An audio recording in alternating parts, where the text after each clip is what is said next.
বন্ধুসকল আপোনালোকৰ বহুতে PMAYGৰ ঘৰ পোৱাৰ ক্ষেত্ৰত বহুতো কষ্টৰ সন্মুখীন হৈছে বুলি আপোনালোকৰ মন্তব্যৰ জৰিয়তে গম পাইছো। কাৰোবাৰ ঘৰৰ ফটো লোৱা নাই, কাৰোবাক এক কিস্তি দি দ্বিতীয় কিস্তি দিয়া নাই, কাৰোবাক ডাইৰেক্ট টকা বিচাৰিছে। এয়া চাওক, এজন বন্ধুৱে মন্তব্যযোগে জনাইছে যে তেওঁৰ পৰা পঞ্চায়তৰ মানুহে টকা বিচাৰিছে। তেওঁ টকা দিবনে নিদিয়ে মোৰ পৰা জানিব বিচাৰিছে। বন্ধুসকল, বেছিভাগ হিতাধিকাৰীৰ লগত এনেকুৱা অন্যায় হয়। পঞ্চায়তৰ লগত জড়িত এনেকুৱা বহুতো দুৰ্নীতিৰ কথা আমি নিউজত পাওঁ, কিন্তু বেছিভাগ দুৰ্নীতিৰ নিউজ নহয়। কিয় নিউজ নহয় সেয়া জনাম পৰৱৰ্তী সময়ত। বন্ধুসকল, পঞ্চায়তৰ সকলো কৰ্মচাৰী বিষয়াক চৰকাৰে আমাৰ টেক্সৰ টকাৰে দৰমহা দিয়ে। প্ৰতিটো আঁচনিত অফিচ খৰচ, ফিল্ড খৰচৰ বাবে অতিৰিক্ত টকা দিয়ে। পঞ্চায়ত প্ৰতিনিধিসকলে আমাক সেৱা কৰিবলৈ আগবাঢ়ি আহিছে, তথাপিও তেওঁলোকক চৰকাৰে মাহিলী মাননি দিয়ে। গতিকে কাকো এক টকাও নিদিব, কাৰণ তেওঁলোকক আমি টেক্স যোগে দৈনিক টকা দি আছো। ৰাতিপুৱা টোপনিৰ পৰা উঠি ব্যৱহাৰ কৰা টুথপেষ্টৰ পৰা আৰম্ভ কৰি ৰাতি টোপনি যোৱাৰ আগতে ব্যৱহাৰ কৰা সকলো বস্তুৰ টেক্স দি আছো, আৰু এই টেক্সৰ টকাৰে এইসকলক আমাৰ সেৱাৰ বাবে চৰকাৰে ৰাখিছে। দুখীয়া নিৰীহ মানুহৰ ওপৰত সদায় এনেকুৱা অন্যায় হৈ থকাৰ কথাটো মাননীয় মুখ্যমন্ত্ৰী মহোদয়ে গম পাই এইবোৰ অভিযোগ ল'বলৈ আপোনালোকৰ বাবে বিশেষ নম্বৰ মুকলি কৰি দিছে। প্ৰথমতে আহোঁ মন্তব্য দিয়া বন্ধুজনৰ সমস্যাটোলৈ। পঞ্চায়তৰ কোনোবাই তেওঁৰ পৰা টকা বিচাৰিছে। তেওঁ মোক সুধিছে টকা দিবনে নাই। মই উত্তৰ দিছোঁ টকা নিদিব।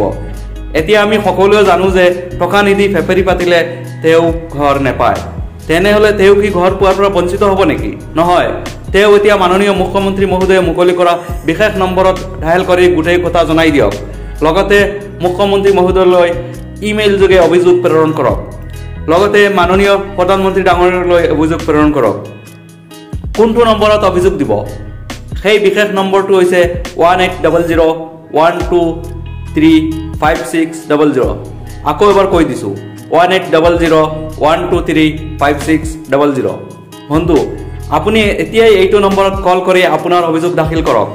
অভিযোগ দিয়াৰ আগতে আপোনাৰ সবিশেষ যেনে সম্পূৰ্ণ শুদ্ধ নাম, দেউতাকৰ নাম, বয়স, গাঁৱৰ নাম, পঞ্চায়তৰ নাম, ডাকঘৰৰ নাম, থানাৰ নাম, উন্নয়ন খণ্ডৰ নাম, জিলাৰ নাম আৰু পিনকোড জানি ৰাখিব। লগতে ঘৰখন কাৰ নামত আৰু ঘৰৰ ID নম্বৰ লগত ৰাখিব। ফোনযোগে ঘৰতে বহি আপোনাৰ অভিযোগ দিয়াৰ পিছত আপোনাৰ ওচৰত এটা অভিযোগ নম্বৰ আহিব। সেই নম্বৰটো সযতনে ৰাখিব। ইয়াৰ উপৰিও আপুনি ইমেইল যোগে আপোনাৰ অভিযোগ মাননীয় মুখ্যমন্ত্ৰী মহোদয়লৈ প্ৰেৰণ কৰক। বন্ধুসকল, ওপৰত দিয়া অভিযোগ নম্বৰটো কেৱল ঘৰৰ ক্ষেত্ৰত নহয়, পঞ্চায়ত আৰু গ্ৰাম উন্নয়ন বিষয়ৰ যিকোনো আঁচনিৰ ধন লাভ কৰাত অসুবিধা পালে অভিযোগ দাখিল কৰিব পাৰে। আপোনাৰ জব কাৰ্ডৰ টকা পোৱা নাই, আপোনাক জব কাৰ্ড দিয়া নাই, আপোনাক জব কাৰ্ডৰ কাম দিয়া নাই, তেন্তে আপুনি ওপৰত উল্লেখিত নম্বৰত আপোনাৰ অভিযোগ দাখিল কৰক। বন্ধুসকল, যিসকলে মোৰ এই ভিডিঅ' চাই আছে, আপোনালোকে জানে যে মই সকলো তথ্য চালি জাৰি চাই কেৱল সঁচা ভিডিঅ' বনাওঁ। আপোনালোকে মোৰ এই ভিডিঅ'টো শ্বেয়াৰ মাৰি দিয়াৰ লগতে MB আফটাৰ নামৰ ইউটিউব চেনেলটো ছাবস্ক্ৰাইব কৰি ৰাখিব। আগলৈও এনেকুৱা ইনফৰ্মেটিভ ভিডিঅ' দি থাকিম। সম্পূৰ্ণ ভিডিঅ' চোৱাৰ বাবে আন্তৰিক ধন্যবাদ জনালোঁ।